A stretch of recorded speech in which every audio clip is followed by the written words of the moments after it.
that you have feelings from what you've been through. Yes.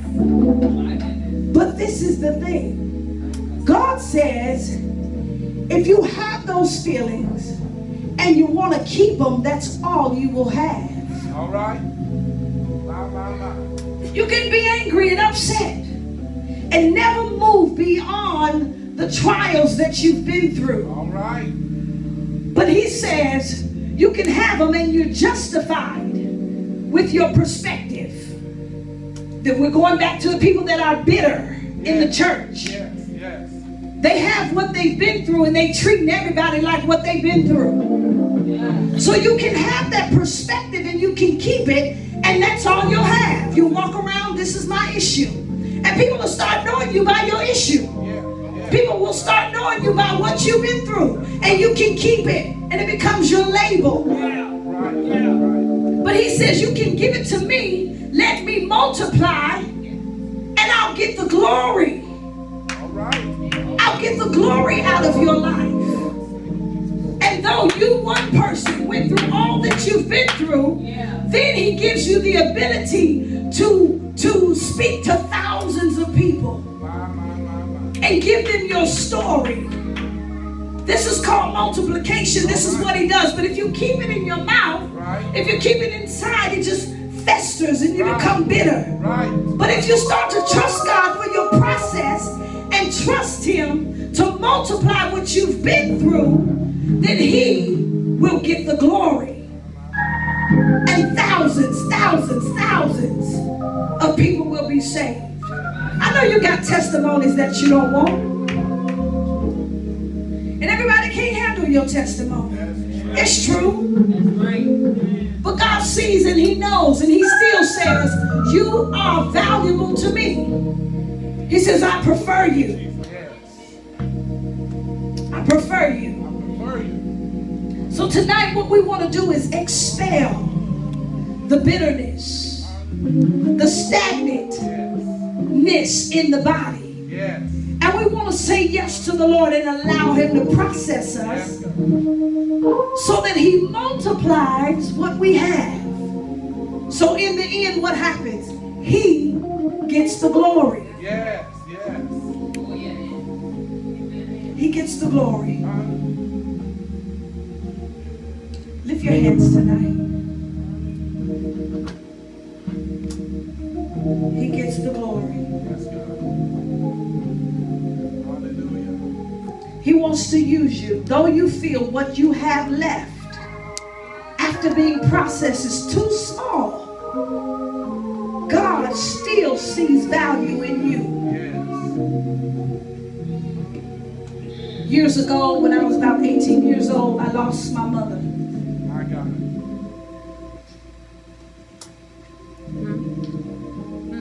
I was 6 stories up in a burning building in Chicago, Illinois. And there was no way out but out. And as the smoke filled our apartment, the fireman was on his way back up with another ladder because his first ladder did not reach where we were.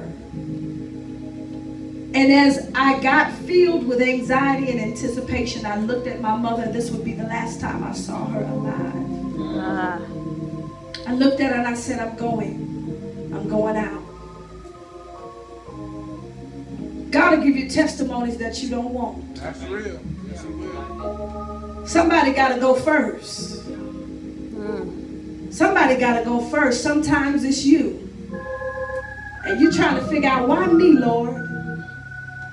So I get to the bottom and I feel like I'm going to die anyway, so I'm just going to jump so I can be recognizable in my casket. I don't want to burn.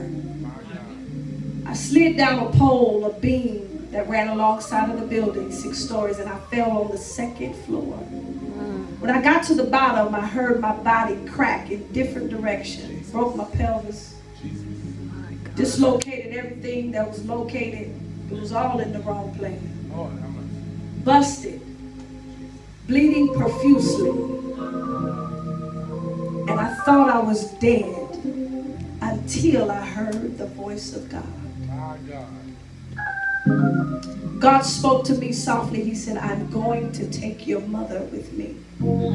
She had not yet passed away. She came out of the window, went into surgery, and passed away on the emergency table. God had prepared me and said, I'm going to take your mother with me. As I lie there crying, confused, dazed, rejected, felt neglected, I gave God permission to kill me at that moment. I said, take me now. I could not imagine the road of rehabilitation in front of me without my mother, my biggest fan, my biggest supporter ever. God, how? Why? Do you know me? Do you see me? Do you know where I am? I need you. Where are you? And as I proceeded to tell God to take my life, he spoke to me in a soft raft. So loud, but so gentle. He said, your life does not belong to you. He said, your life belongs to me, and there's still some things I have for you to do. Wow. And in that day where God started to minus and take away in my life, a day of confusion, I could not understand. Surely, God, you don't have anything for me to do. I have nothing left. You are pressing me to the core. 18 years old. No mother. You're pressing me beyond what I could ever imagine. Yet you still say, I have something left for you to do. God rejected my body, pushed back the earth, and came and got me out of the trenches of death and told me, you are still valuable. He wants to do that for you tonight. I never would have imagined. I never would have thought I could fix my lips to say that the worst day of my life had become the best day of my life. You know why? Because this day proves that I heard God right. All right, all right. He spoke to me and he confirmed it. Though things may take longer than what you think, right, God will not fall short of his word. That's right. Today is the proof that I heard the word of the Lord. And there is somebody here tonight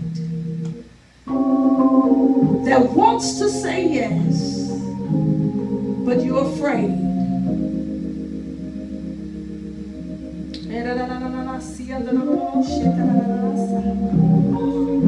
You're afraid, and you cannot believe that God sees value in you.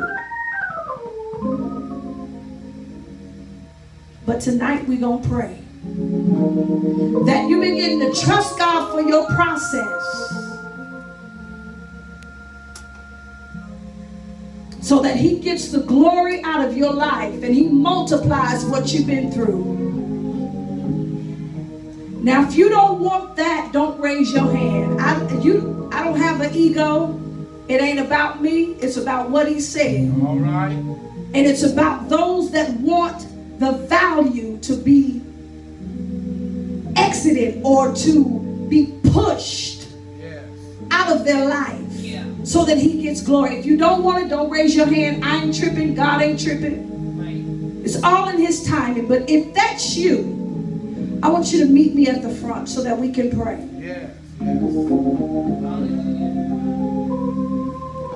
If you want God to get the value out of the process in your life, meet me at the front and we're going to pray. Now, I'm going to say this. When the Spirit of the Lord comes in and give to those who were faithful enough to jump and get what he's saying this hour. Right. Don't start moving then. Right. You have your opportunity now. You have your opportunity right now, because the Spirit of the Lord is speaking and he knows that there's somebody here afraid to process. because they don't feel they have the value. But tonight, we're going to pray.